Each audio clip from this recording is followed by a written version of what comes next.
Herman G.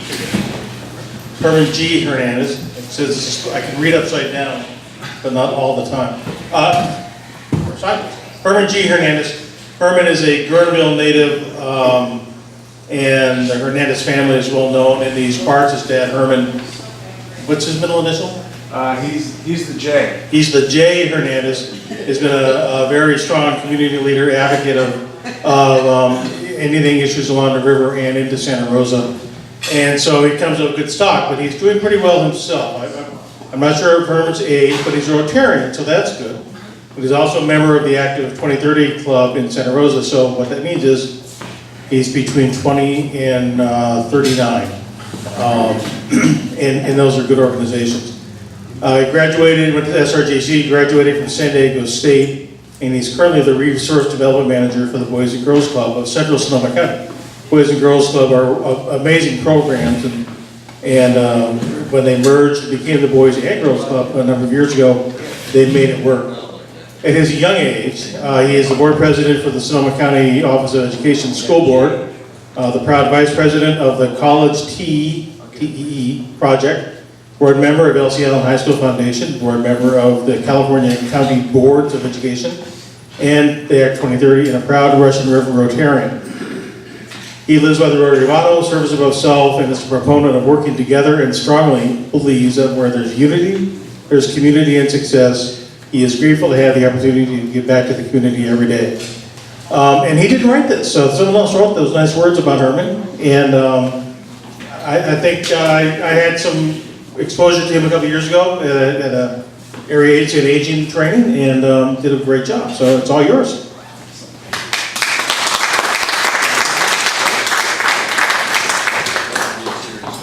Let's get it. How do you do? I'm the speaker. How do you do? Is there anything that we can do for you? Thanks for coming here today. We're with you all the way. How do you do, Mr. Speaker? How do you do? Thank you, Mr. President. You're welcome.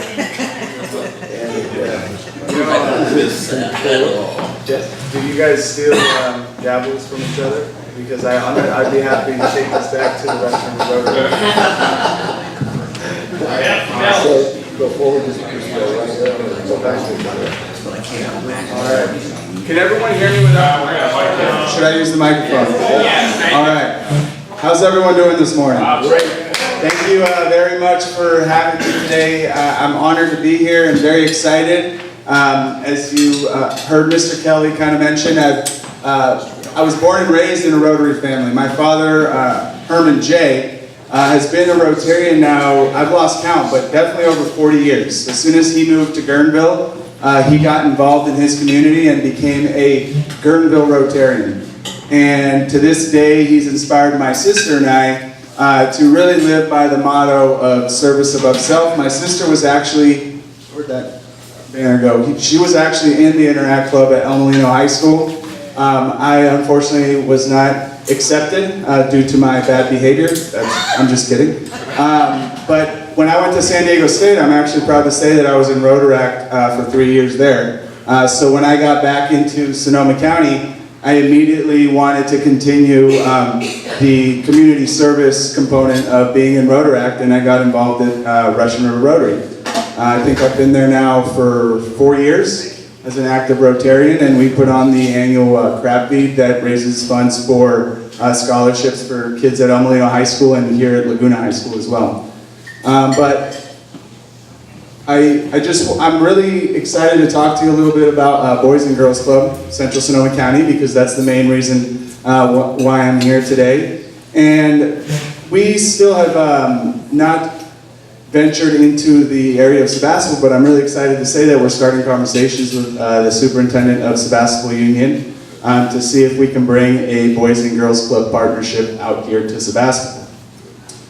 We focus in 3 key areas. We actually merged in 2008 because for those of you that are familiar with nonprofits, you understand how difficult it can be when you're applying for grants where handful or hundreds of other organizations who serve similar populations are also going after that money. So back in 2008, there was about 40 different Boys and Girls Clubs. and that made it extremely hard to raise money. So in 2008, there was the Windsor, Healdsburg, and Rohnert Park Boys and Girls Club that merged. And we started with 3 clubs of 300 kids, about 20 employees, and a budget of $600,000. And you fast forward to 2018, and we've actually been able to merge now with 39 other clubs, from Cloverdale out to Monterey and Guerneville, down to the Golden Gate Bridge. We now serve over 7,000 kids, and we have 250 employees and have a $10 million budget. We're one of the larger nonprofits here in the North Bay, actually. And we focus on 3 things because we believe that great futures start in our organization, and we focus on academic success, which I heard some of you were in the Boys Club when my father was in the Boys Club. And back then it was more of a boxing club or more of a place for kids to hang out. And we've changed that a lot over the last 20 years. And Boys and Girls Club has had more of a focus on being a kind of place where kids have a safe area to go, but it's still focused on what they're doing in school.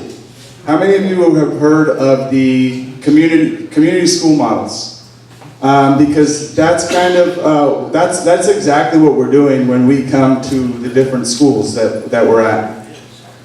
We allow the kids, we focus on academic success. All of our kids or 81% of our kids come from low-income families. Some of them are getting their only meals from school and then the after-school program, unfortunately. So we make sure that we are practicing healthy habits with them, and I'll go into that a little bit more. And then we also focus on good character. If you ever attend any of our events or go and do some tours of our children, you're going to see that their self-esteem and their character grows throughout the process. Some of the kids that are in our programs are with us from kindergarten all the way through high school. And even the kids that come in to us around 4th or 5th grade, you'll see this transformation in them, and it's very, very incredible. And a lot of that has to do with just community. They feel part of their community, they feel connected to the people in their community, and it really allows them to break out of their shell.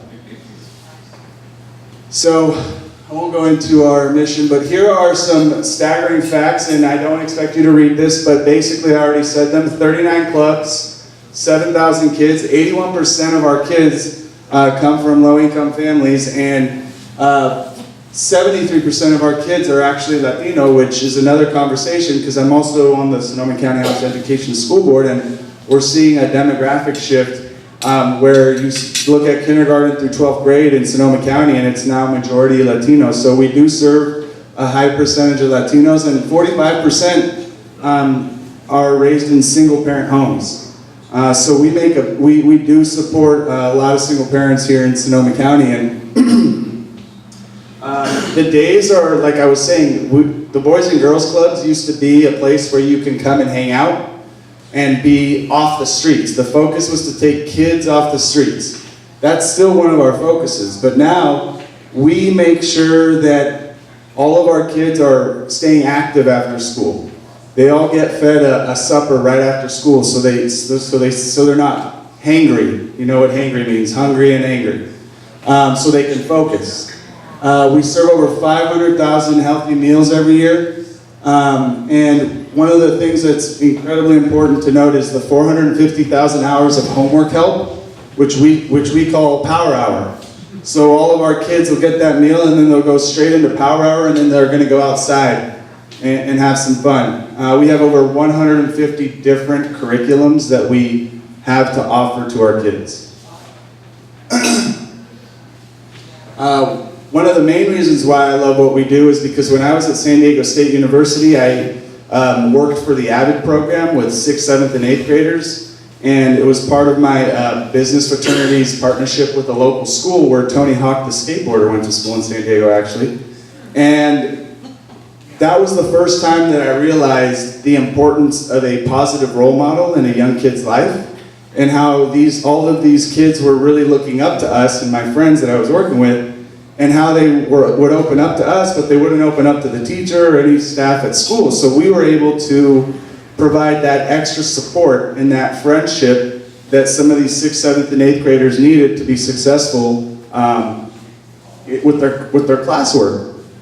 So one of the things we do is you'll go to our clubs or our clubhouses and you'll see that a lot of our kids have these role model relationships with our coordinators and our directors, and that is so important to the development of our kids these days, which some of our kids don't actually have that. And all it takes is that one person that continues to tell you that you can, and eventually you will do it.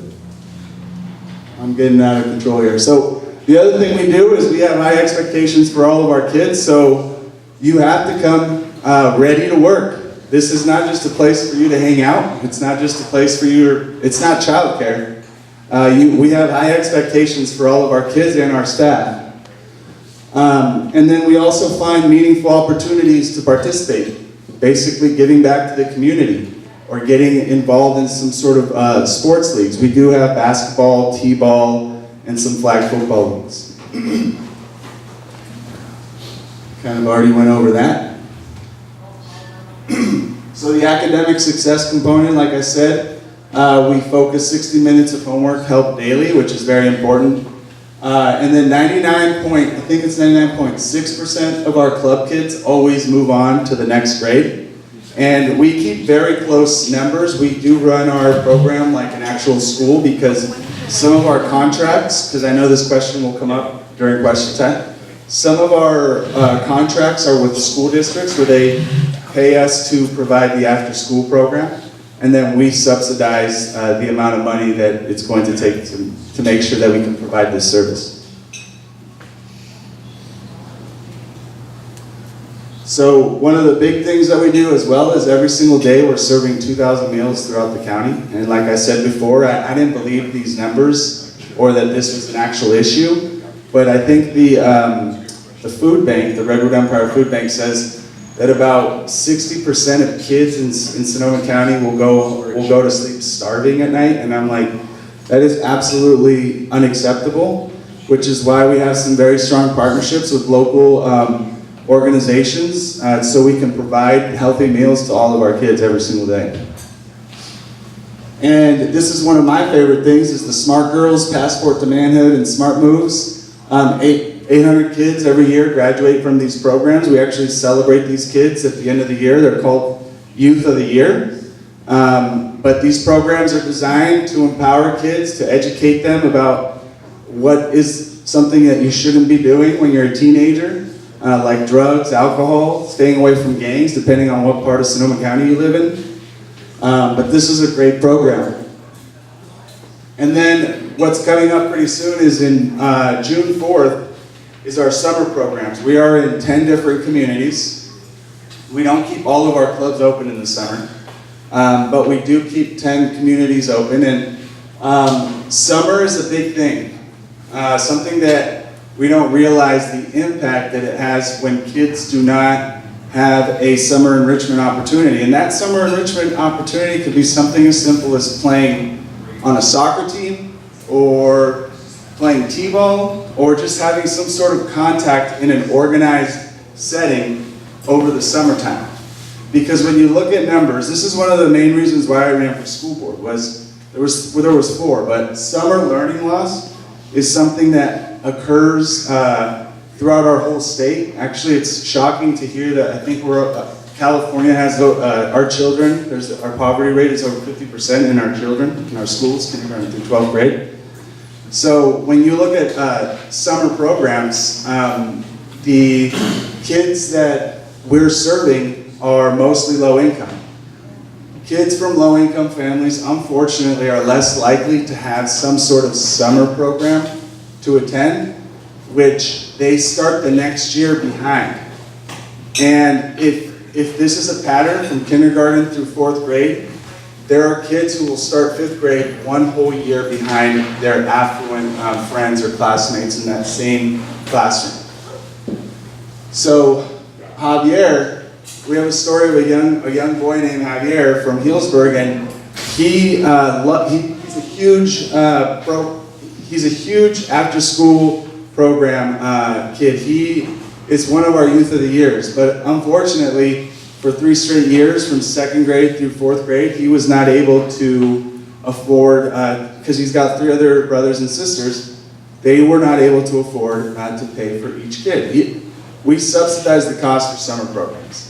So parents have to pay $50 or $35 or $70 depending on what after or what summer program you're going to. Javier's parents couldn't pay that $50. So Javier would have to sit at home or hang out with his grandma or a babysitter. Usually no babysitter if they can't afford summer school. And the teachers were telling us that he would come back to school and they would come to us and say, this is what we have, this is the program we have set up to help Javier get back into his 3rd grade year or 4th grade year.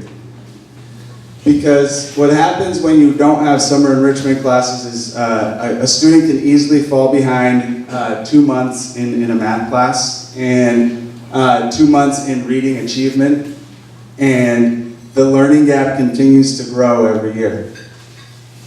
So last year we had a member who decided to sponsor Javier and his brothers and sisters, and putting Javier in 5th grade, going into his summer program, he finally got into the summer program, and that next year, because we do work closely with the tutors and the teachers, we didn't have to help him for that month or 2 to get back on track. Makes sense. Our camps, actually, we see a drop-off because not all kids want to go to summer camp, or they might do something else. So we normally serve over 3,000 kids every single day after school. But during the summer, it drops off to about 1,000 kids, so a third of the kids stay in the program. Again, we provide 620,000 hours of high-quality summer programs. We take them on field trips, enrichment field trips, like to the Children's Museum, to the local art museum, out to Armstrong Woods Park. Sometimes we take them out here to Regal Park and the big adventure park that's out here by Brookhaven. And we also, again, we focus on literacy, because I don't know if you're aware of our 3rd grade literacy in Sonoma County, but it's at a historic low. It's 42% of kids who are in 3rd grade are reading at a 3rd grade level. And that is not very good for our county's future. Kind of already went over that. So I think with that, there's ways that you can support, especially as Rotarians and community service driven. But at this point, I'd like to open it up to questions, if you have any. Sure. How are you funded? We're funded by, so it just depends. We raised about $1.5 million in unrestricted funds, so we just took over Petaluma and Marin County Boys and Girls Clubs last year. So now we have 2 crab feeds instead of 1, and now we have 2 golf tournaments instead of 1, and now we have 3 different specific targeted area fundraisers. And then we also do a lot of grant applications for community grants through different organizations and foundations and Rotary clubs and Kiwanis Clubs 2030. And then some of our partnerships are also, we're kind of a hybrid model, because traditional Boys and Girls Clubs would have a clubhouse, and let's say that this is the clubhouse. We would then bus all the kids in Sebastopol from their schools to our clubhouse. We still have clubhouses in certain cities and areas, but we also have clubs on school campuses, and though the clubs on school campuses are, we just use their facilities, and then they pay us to provide the after-school programs. Yes. During the whole homework aspect, helping with homework, the after hours thing, who does this? Are these volunteers? Are they teachers? Are they staff? How do you find them? How does it work? Absolutely. We have a volunteer program. So volunteers definitely, if they want to come and if they want to come and help during Power Hour, is something that we highly encourage and need. But our ratio is usually 15 to 20 students per staff. So not every single kid is going to need help during the Power Hour. But we do have coordinators and directors who are inside the classroom helping the kids when they need help. But volunteers, no teachers. Herman, I'm wondering how is the coordination between your tutors and your teachers coordinate with where the kids go to school? Is there a direct connection? I mean, how does this, when you do power hour, is it something Boys and Girls Club came up with on their own, or is it coordinated with what the kids are learning in school themselves? That's an excellent question, and I don't know when it first started, but Boys and Girls Club wanted to get away from the safe place to hang out after school, keeping kids off the street model, and be more focused on helping kids with what they're doing in school. So, does that answer the question? Or? Well, I'm wondering, is there a direct, when you say, teaching with learning with the community, do the kids that come to Boys and Girls Club, do they come with what they need to do from their school and they get assistance at Boys and Girls Club with additional hours, that kind of thing? So it's exactly, and so like I said, it depends on what school that the student's going to, because sometimes, like for example, some of the Santa Rosa elementary schools, like Helen Lehman or Lincoln or Albert Biela, our staff is on the school campus. So those teachers will come to our staff and be like, Kelly needs help on our math homework, or George needs help on the English. And that gives us an idea on what we need to support them on. great, thanks. Yeah. Hi.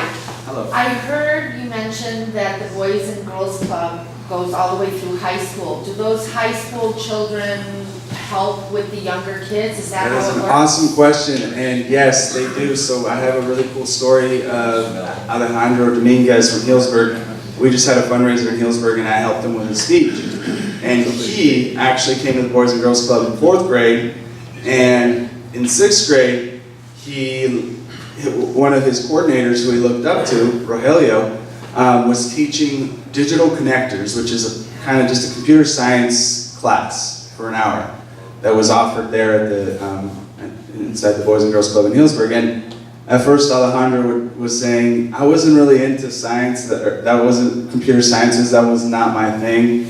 But then I kept going, and now fast forward 6 years, he is now teaching the class and creating the curriculum for the class. He's only a sophomore in high school, and he's going to apply to Stanford University to become in a major of applied physics and aerospace engineer, because he wants to become an astrofarmer. Now, don't ask about the astrofarmer part, but I think he was inspired by what happened in 6th grade, and he kept following his passion. So yes, we do have high school kids who come back. Sometimes it's funny.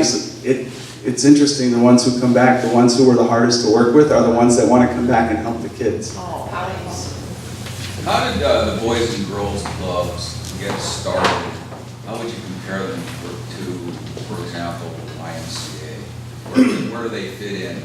It's a great question. So actually, the Boys and Girls Club started in Healdsburg in 1946 as a boxing boys club. And it's evolutionized. I think in the 70s or the 80s is when they added the girls, boys and girls, and which is very interesting. So we've been in Sonoma County now for almost 70 years, I think, if my math serves me correctly. And how we compare to YMCA is YMCA does a lot more than just after-school programs for kids.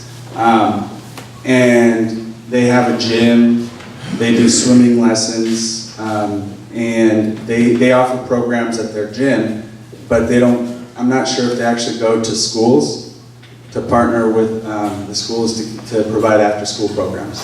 So a follow-up question is, the Boys and Girls Clubs, are they a national organization or international organization? Or sort of a franchise or a member club, if you will? Yes, so actually in Sonoma County, there are 3 Boys and Girls Club franchises still in existence today. What are the origins of the national organization? When did that get going? It was in, I believe, New York City. Yeah. And it was started to keep boys off the streets and keep them engaged.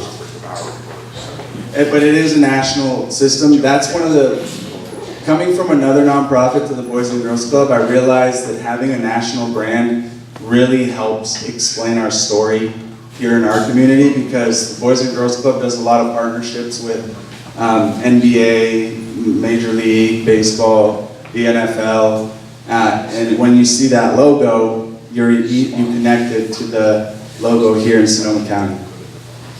Yes, sir. Could you tell us about the logistics of how you get the food to the kids? Does it come from the Redwood Empire Food Bank? Is it prepared when it arrives in the door?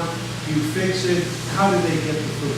A little bit of all. A little bit of all the above. Sorry. A little bit. So we actually work with a food provider called Revolution Foods.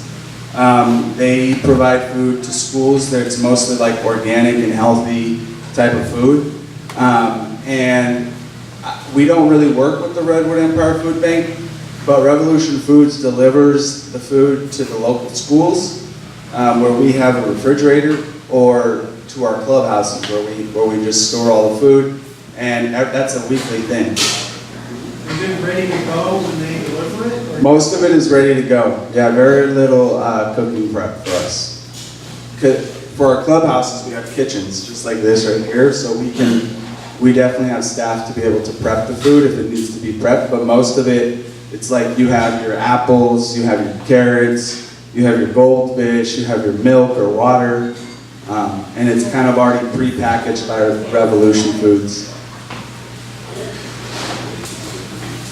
Yes, sir. So when you talk about the advantage of having a national brand, there still seems to be a number of boys and girls clubs out there, different suffixes of so how many others are around in our geographical area? How do you guys work together, or what distinguishes you guys come to each other?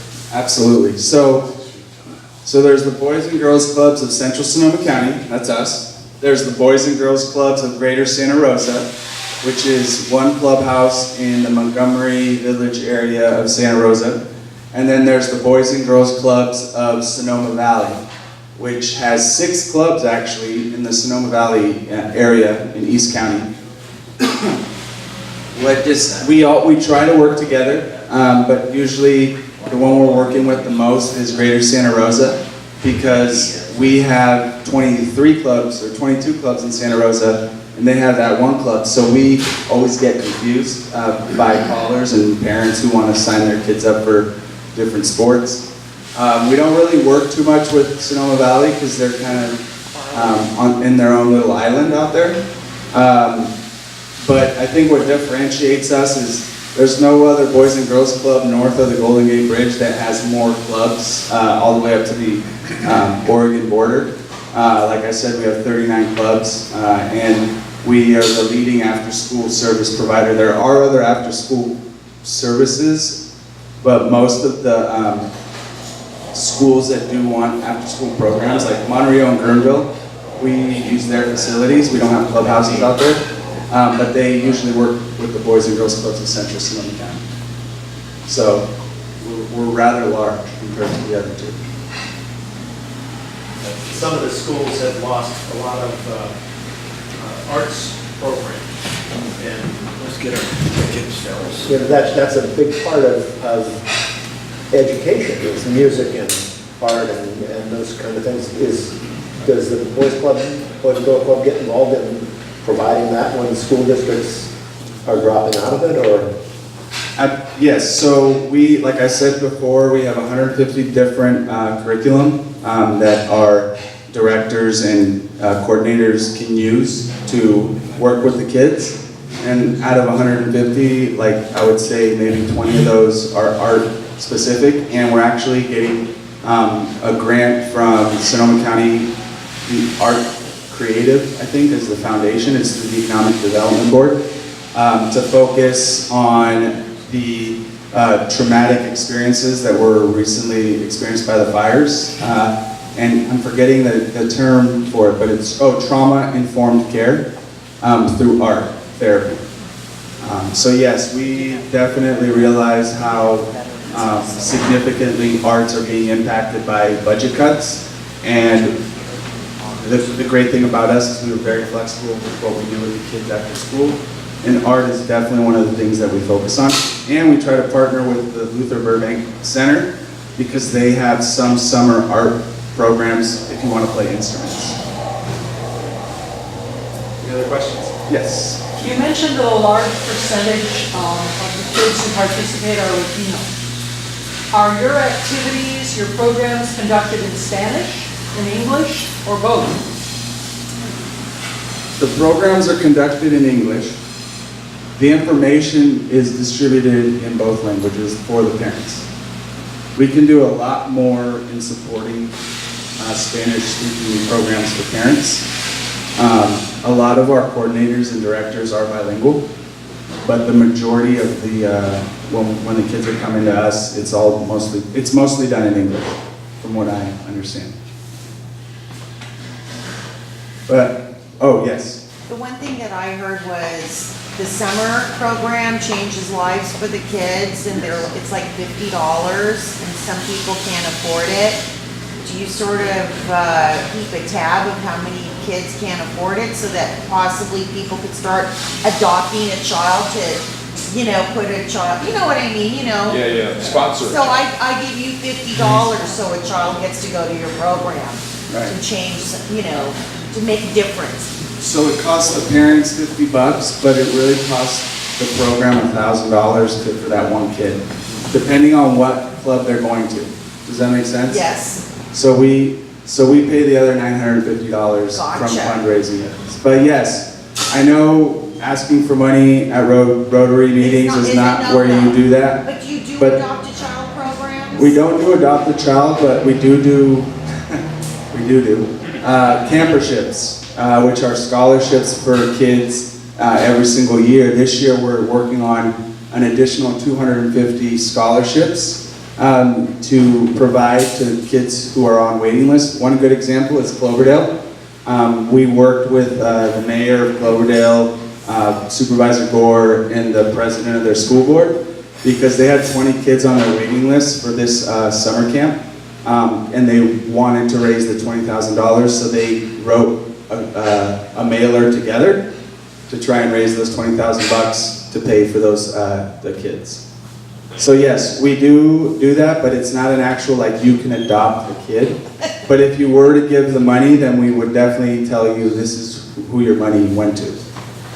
And we do also with Redwood Credit Union because of all the money that they raised for their fire assistance fund. We have worked with them to make sure that kids who lost their homes and want to have some sort of summer enrichment program have the opportunity to do so. So we make sure that we find those families and get the kids into our programs so they don't have to pay anything.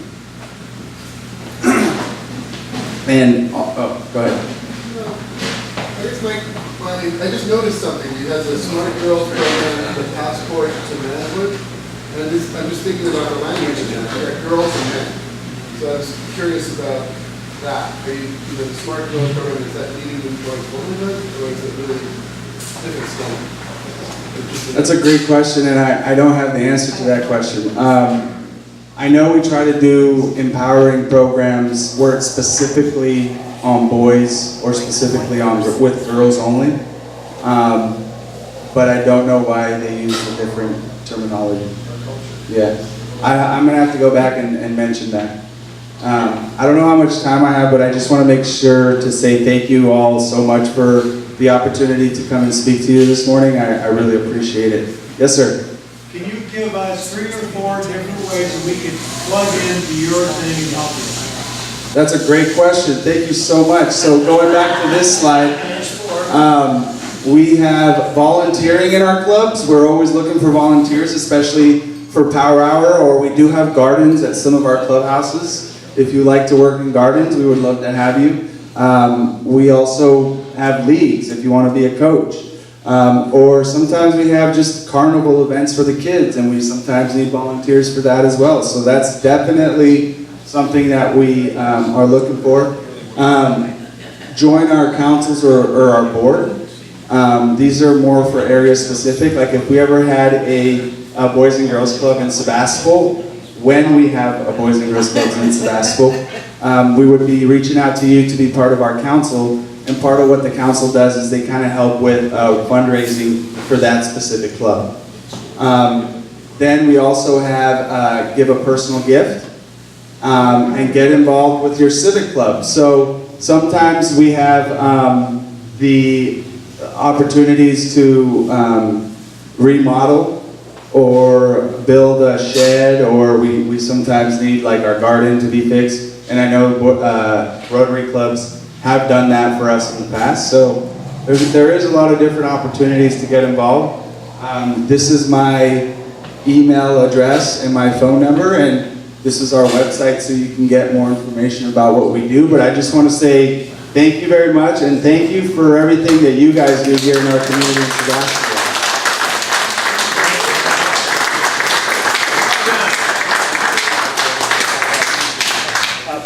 Before you go, we have one last task.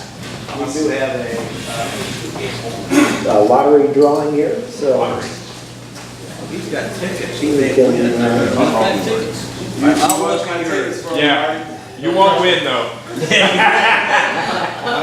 they have that ticket. The consolation prize is a 6-pack of Joe IPA From Joe. from Joe. And what we need for you to do is draw and announce that winning ticket. I bought 5 tickets. I got him right here. I'm looking out for you. Marty now, Marty at his house. Sleight of hand. Marty always wins. 668-8558. Oh. I know, I'm near that. Draw another. What? There it is!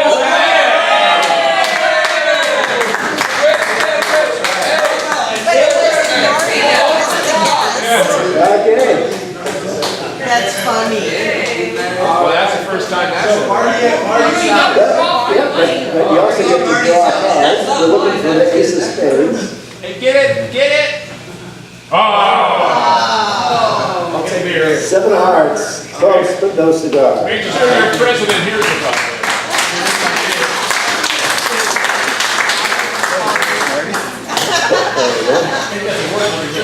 Exactly. Wayne Clean joke of the day, Wayne.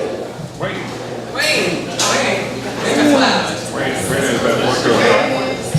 I'm not sure what that. DMR.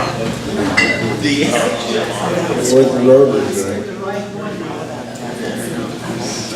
No camel jokes. Okay, camera's going, ready. Charlie has one. Charlie, where are you? Right here. I got something on tomato plants. We got it last week. We'll put you next week, Wayne. Be prepared. This is not a joke, this is a true story. It happened across the street at Safeway. Sure. I went in to buy some shrimp, and I wanted it fresh. And in the fish case there, they had this shrimp with a little fork sign. And it said fresh shrimp, but it didn't look fresh, it looked frozen. So I said to the young lady behind the counter, is this shrimp fresh? And she said, yes, it is. And I said, are you sure it looks frozen? And she said, well, it is frozen now, but if you put it in the refrigerator, it'll be fresh by morning.